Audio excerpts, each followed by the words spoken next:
Merci Seigneur Jésus-Christ pour ce merveilleux jour de repos, ce dimanche 4 décembre 2022. Amen.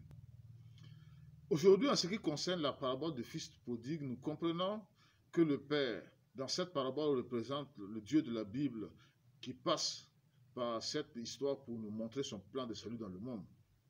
Le fils aîné, dans le temps où Jésus était sur terre, représentait les élus de Dieu au sein d'Israël ancien qui suivaient la loi de Moïse. Et le plus jeune, en ce temps, représentait les élus au sein des publicains, au sein des gens de mauvaise vie.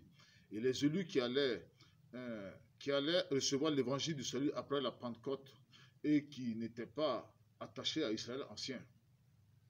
Mais aujourd'hui, avec la révélation de Dieu, le Saint-Esprit, sur cette parabole qui nous montre un homme et ses deux fils, nous comprenons que l'aîné qui est resté attaché à son père représente les élus de Dieu au sein des églises locales qui sont toujours attachés aux Saintes Écritures.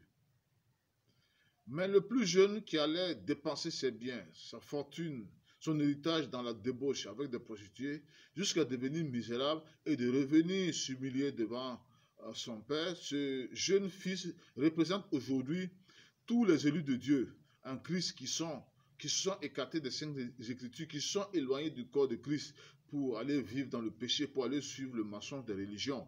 Ces gens ces gens qui sont bien choisis avant la fondation du monde pour être des fils de Dieu, sont en train de reconnaître de nos jours, alors que le monde traverse la grande tribulation, la grande famine, que Jésus-Christ est bien Dieu le Père qui leur sauve de leur vie corrompue.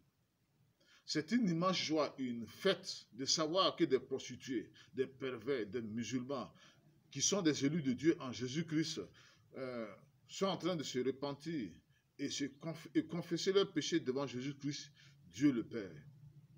Ce sont eux qui entrent dans la joie comme le Fils prodigue, car Jésus-Christ pardonne leurs péchés aujourd'hui.